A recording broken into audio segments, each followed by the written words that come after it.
Greetings, Stars fans! Welcome to the Two Brothers Mic'd Up show. If you didn't know, we sit down, we play a game of NHL, and discuss our thoughts on the recent Dallas Stars game, and put it here to you on the internet. Dallas Stars played in Game 58 against the St. Louis Blues, and they lose 2-1 in overtime. As each video starts, we go back to the last video and always bring up the predictions that we had, so always stick around to the very end. Quinn, you liked a score of 4-2 for Dallas if they were to come on top, and you liked a score of 3-1 for the Blues if they were to come on top, which you were almost close again. I liked a score of 3-1 for Dallas and a score of 4-2 for the St. Louis Blues. So basically, we just reversed scores.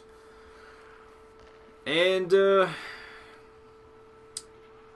so you've had some hours to think about this game. What's your reaction now that the game is behind you? What's your reaction from this game? Just your first gut reaction. Terrible. That's all I got for it. That game was... I know a lot of people have been saying, "Oh, a point's a point." They stayed strong. They really didn't stay strong. They didn't do anything. They got lucky at the end with the goal, which I'm glad that happened. But that was the only saving grace to this game. Yeah, we have a game that they get outshot in, out-hit, and out-takeaways, and out with the face-offs. So they lose all major categories except for one. Well, two if you count penalties. St. Louis had one extra penalty, but they had one more giveaway. So they actually lost that one. They lost in every category in this game. They were outshot 22-18. They were out-hit 30-15, which I think is the biggest factor in this game. And the face-offs, 35-25. I think that's another big factor because you hear Lindy Ruff talking about after the game, especially on the power plays, how they just couldn't win a face-off on the power play for the life of them. The Blues had a lot of takeaways, so they were putting pressure on Dallas a lot. It was just constant pressure from the beginning of the puck drop. But it might not have seemed like that, but if you pay attention to the St. Louis Blues, they play a very one-way game. It's one-dimensional. They're going to put pressure, and they're going to hit you. It's so one-dimensional that Ken Hitchcock is famous for this style of hockey. It's very boring, but it's very effective against teams that think they can probably dance around them. And it goes back to when he was coaching with the Dallas Stars. It goes back to the Philadelphia Flyers when he was there. He was known to have a very boring style there as well, and he's bringing it to St. Louis. And since Ken Hitchcock has been with St. Louis, he's been pretty much successful. They haven't really gotten past the second round of the playoffs, but that's more than us. Yeah, that's the style of Ken Hitchcock, though. He knows how to coach gritty, tough hockey, a style that I am very jealous of. They don't need to score 5 goals in a night to win, because you know what? They can probably out-hit themselves out of a paper bag to where they can win games 2-1. Dallas can't really do that all that much. They've shown spurts to where they can get gritty, because we saw that in Nashville. Speaking of, when you saw Nashville, you thought, okay, the Stars have, a grit to them in this game, right? Yeah. And then, did you think, okay, since they had that style in Nashville, they knew they were going to play St. Louis, and we've played St. Louis 3 previous times. Dallas's record is 1-1-1, 1 loss, 1 win, and 1 overtime loss. And I mean, did you think that playing in Nashville could translate over to St. Louis? That was the hope, because like you said, they knew they were playing the St. Louis Blues, and St. Louis Blues are notorious for getting big hits, playing defensively, and winning their games by any means necessary, and they showed it in this game. Yeah, within I mean, just the start of this game was just something that I didn't expect, and I know damn well near any hockey fan really expects that a team takes 4 penalties within the first 10 minutes of the game, but yet, let me be sure here, when a team takes 4 penalties in the first 10 minutes, off the top of your head, throw out a number of shots that you should have on net. I'd say a good number is 11. The Stars, in the whole period, not just the 10 minutes or 8 minutes worth of penalties within the first 10 minutes of the period, had 3 shots. 3. Now, St. Louis had 5. That's because they were on the PK for half the period. That's pretty pathetic. And I honestly think that wavered into everything else that happened in this game. Because you know what? The Stars rattled off 4 consecutive penalties in the second period. Like, nothing happened in that first period. Absolutely nothing. You saw a puck go off the post, and then you saw a scoring chance by Jamie Benn that, I mean, it was a scoring chance, but Elliott's a great goaltender, so you kind of saw him stopping that the whole way. Other than that, and then, you did see a potential 2-on-0 against the Stars when they were on the power play, but then Klingberg's holding the poke check button all the way back to try to break it up, which he does, thankfully, because Kari just super outplayed on the puck. Other than that, that's the first period. You would think that it would have been exciting, but you know what? It was a setup for the rest of the game, because this game was boring. Like, this was not the Nashville game to where that went to overtime. That game was fun. You saw fights. You saw the Stars push back. You saw the Stars try to assert themselves. You didn't see any of that in this game. I hate being overcritical because, the Stars did get a point, but you got to wake up, because you could be seeing the St. Louis Blues in the playoffs, and they're going to play you just like that. And if you don't fight back, you're going to get bounced. And that's the majority of the teams in the Central Division too. Yeah. I think Chicago and Dallas are probably, and maybe Colorado, are the only 3 skilled teams in this division. Everybody else is just hit, and we'll throw some more hits at you. Well, the thing that Chicago has, everybody, is they have a good defensive core. Like, they can battle it out because of their good defensemen. Dallas and Colorado are on the short end of the stick when it comes to physicality. And you know what? I would give the nod to Colorado, because their skilled forwards are bigger than our skilled forwards. I mean, Jamie has the upper hand on every forward, I think. I mean, what other forward, when it comes to the skill position, do you think Jamie Benn doesn't have a shot against? I mean, in our division. In our division, not a lot of names come to mind. I mean, Landeskog is probably or Perry. Maybe Backus. Yeah. I mean, but Backus isn't really known for. He's known more for that power forward. Just hit you first, then I'll score. Yeah, I mean, Jamie Benn can handle his own. Tyler Seguin, he'll get knocked around. I mean, Tyler Seguin's a great skill forward. He's good with his feet. But when you start watching Seguin, he's not a very good one-on-one forward. He's like a Brett Hull. He's not going to be the hands. He's going to be the finisher.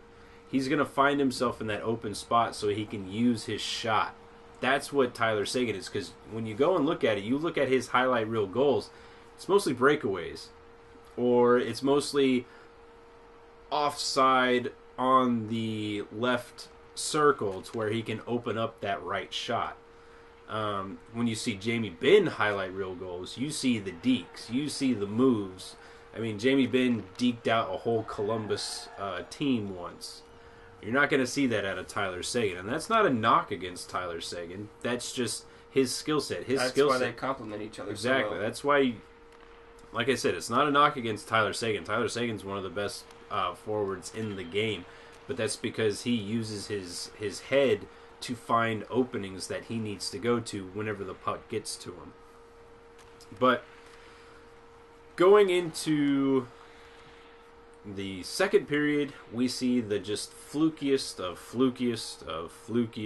goals that you will see this entire season. I think it actually happened against Tampa on the same night where it hit the ref or something like that for the San Jose Sharks. But this one is a clear cut. It hits the ref. It dings off into the front of the net. Kari's going out to play it, gets caught, and Jaden Schwartz is there to tuck it in. And that's like his second game of the season or something like that.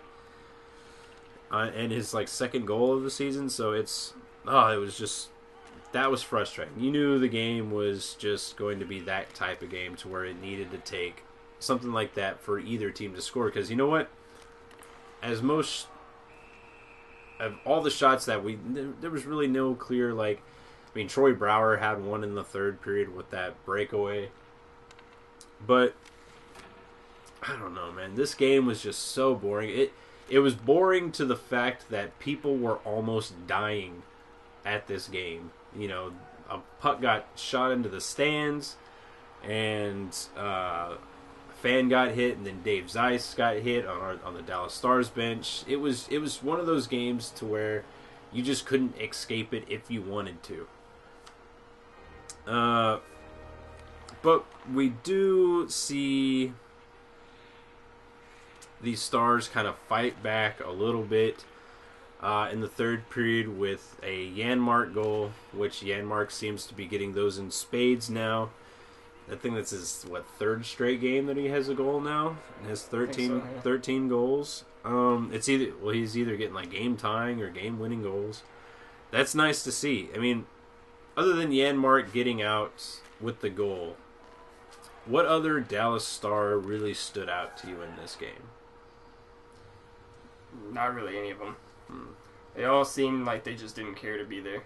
Yeah, they did seem a little flat-footed. I mean, I guess Kari would be the best Dallas Star on the ice. I mean, he had to be. I mean, Patrick Sharp. I mean, it's like we say every game, you know. I mean, Patrick Sharp always seems like he has hustle, but he needs to find the back of the net fast and now. Like I was telling you earlier, like I think a big thing that's hampering Sharp's skill is like the players he's playing with.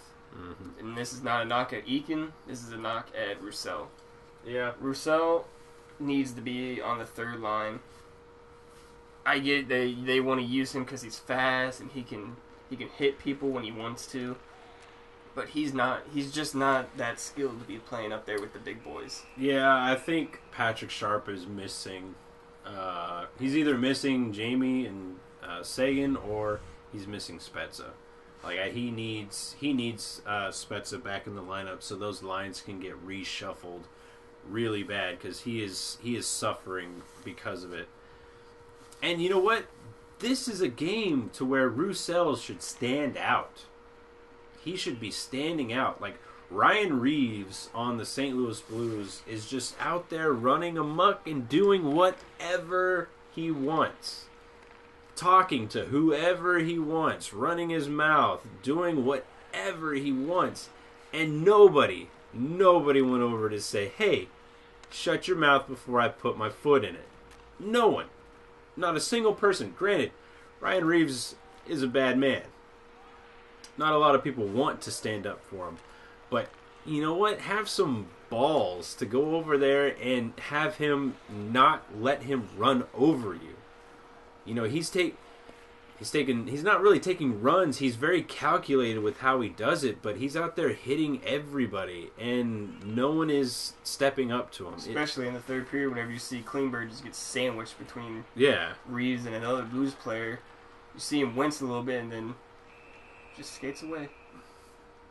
Yeah, and another thing that kind of bothered me was Dallas's, well, of course, their power play, but it was the entry to the offensive zone. They weren't trying to get into the net. Like, they were skating it up, trying to do a little move and then pass it off to the little corner of the boards right at where the blue line is, and it gets stuffed right then and there. What happened to that, good dump and chase that we saw for the past couple of games?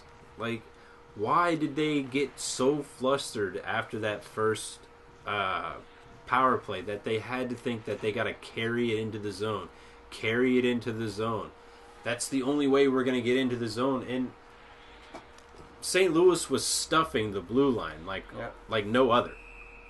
It was like 3 up and 1 back. Yeah, you'll see like a lot of teams on the PK do that now because, especially with like your Chicagos and Dallases and stuff, they have players that can dangle. They have players that can get in, but once you stick 4 people at the blue line, it's gonna be a lot harder for them to dangle.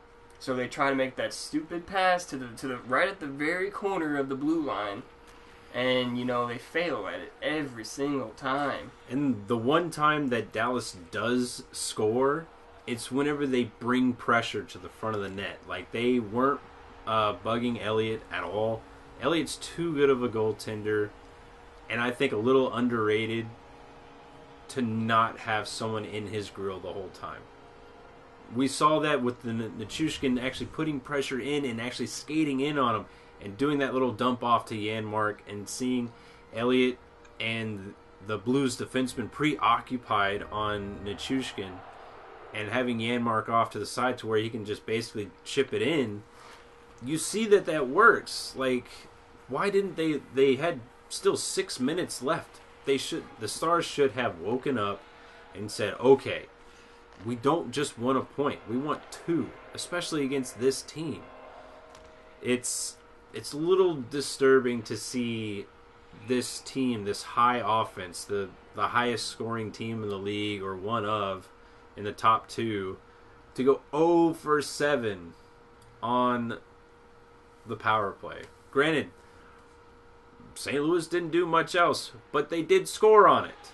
They did score on one of their power plays, and it was in overtime. And what I'm highlighting to that is, let's talk about Jason Demers. What is going on with his recent games with just these stupid penalties? I don't know if it's him trying to be a bigger role model for the D line, like trying to make the bigger play. Because I mean, you hardly notice him in the beginning of the season, and even in the middle of the season, whenever they were going through their little slump. But like recently, like it's just every game is a penalty out of him. He's standing out like a sore thumb, and I honestly think that's why he probably got scratched. That one game is, to wake his ass up and say, hey, quit taking these penalties at the worst possible times. Because it seems like, and the thing that bothers me about it is that when he's taking these penalties, never once is he's like, okay, yeah, you caught me, it was a penalty. He turns around and looks at the ref and acts like, what are you talking about? I didn't trip him. I didn't step in his way. Like, it was an obvious, pick for, who was it, Steen that was trying to go by him? I mean, he gets his leg out, and then Steen kind of sold it, but Jason Demers doesn't need to put his body out like that to where Steen's going to hit him in that angle. Like, I know, and a lot of people are going to say, and it's like 18 seconds left in the period. A lot of people were saying, well, he was just holding himself on the blue line. I mean, yeah, you see him. He's got one leg in the zone, one leg out. But the key factor is whenever Steen starts coming, he moves to be more out of the zone with his one leg.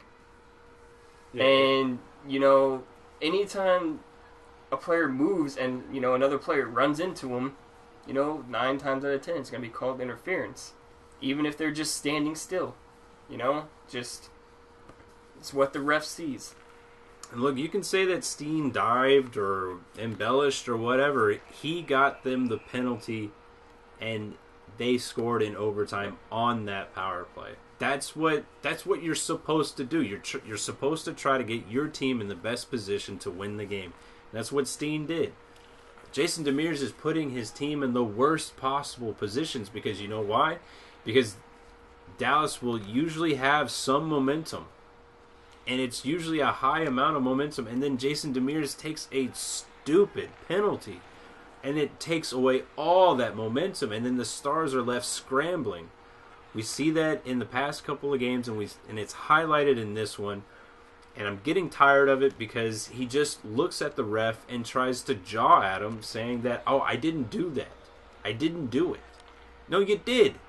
You did. Just take responsibility and be like, look, okay, I was trying to set up a little pick. I was trying to, not have him skate by me. Like, I wanted to kind of stop him a little bit, but he just looks over and is like, no, it wasn't me. He fell down. I mean, it's stuff like that that really bothers me. I understand that you're trying to impede his progress and trying to not get caught for it because that's what hockey players are supposed to do. It's not cheating unless you get caught. And Jason Demers tried to cheat a little bit on Steen to slow him down because he was going in on sharp on the boards. But holy smokes, just reel it back in, Jason. Because like you were saying, like you weren't really even noticing Jason Demers at the beginning of the season, maybe towards the end, because he was playing good defense. Like, I feel as if your name is not being called a lot, that means you're doing your job. That doesn't mean that you're not out there not making a difference. That means you're out there doing your job, and you don't need praise for going out there and doing what you're supposed to be doing. He's getting the wrong kind of recognition over the past couple of weeks, and it's a little tiring.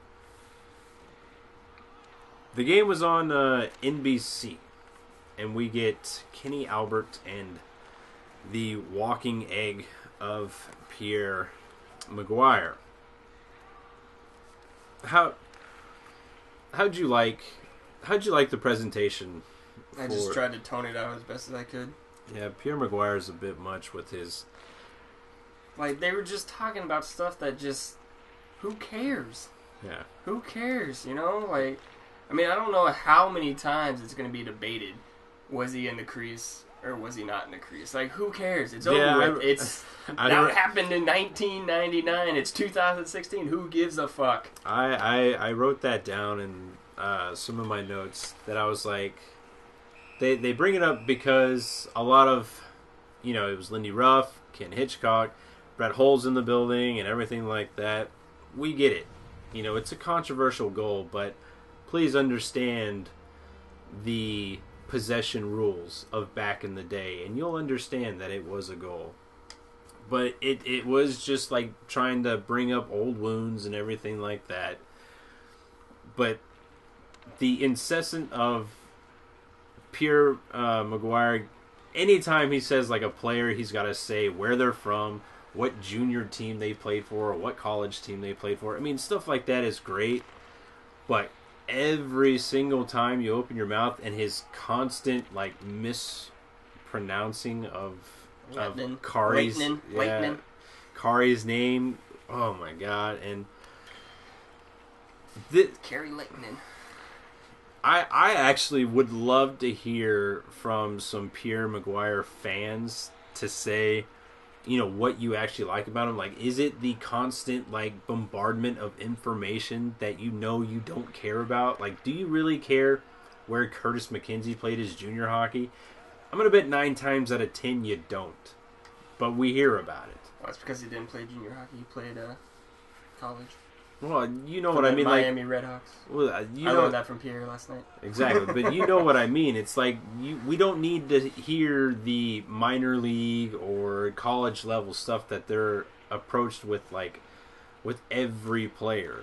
It's like, I get it. You know, that information is fun sometimes, but holy smokes. I will say there's one thing that I learned last night from Pierre is the Ales Himsky thing.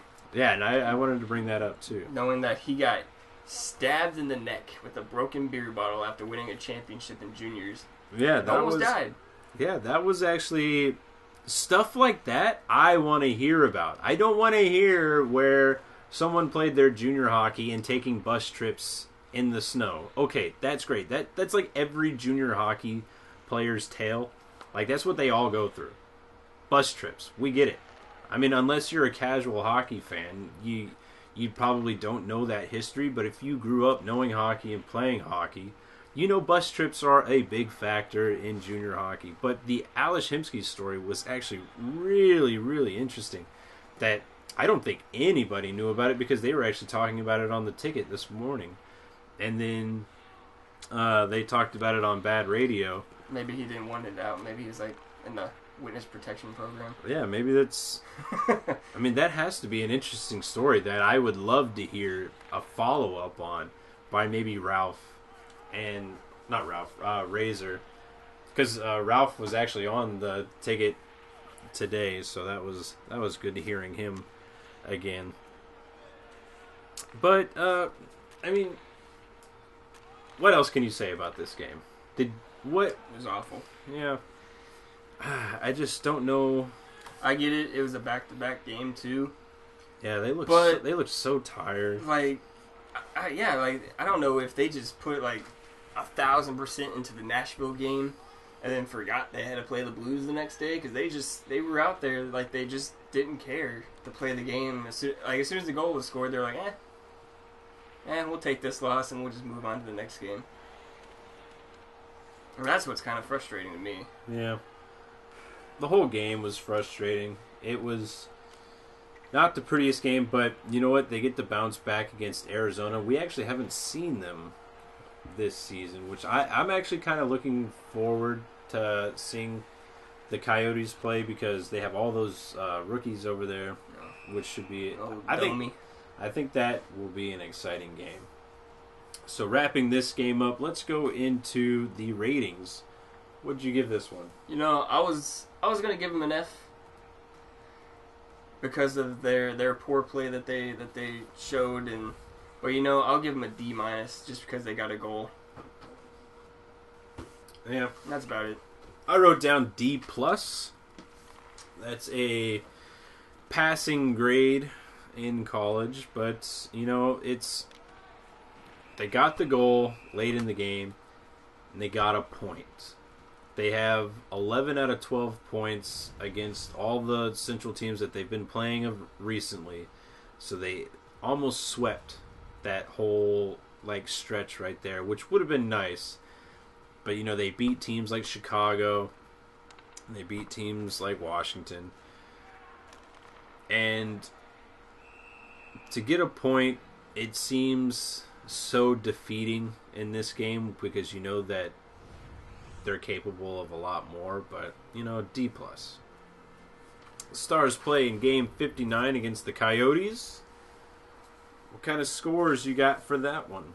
Hopefully they rest up and come back with a little bite. You know, hopefully they can shut down those two rookies that they got. They seem to be doing pretty good over there. I'd say Dallas wins. We'll go 2-1. Because of lately, you know, they've been scoring 3 goals,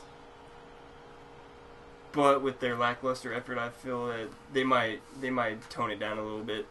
You're saying there's going to be a hangover? It could be. And then if Arizona comes on top, I think it'll be 3-2, but I feel it'll be another overtime. Interesting. Hopefully they bounce back in this game. They'll learn from the St. Louis game. They'll put it behind them and realize they're playing against the Phoenix or Arizona Coyotes. That will always be weird to say. They're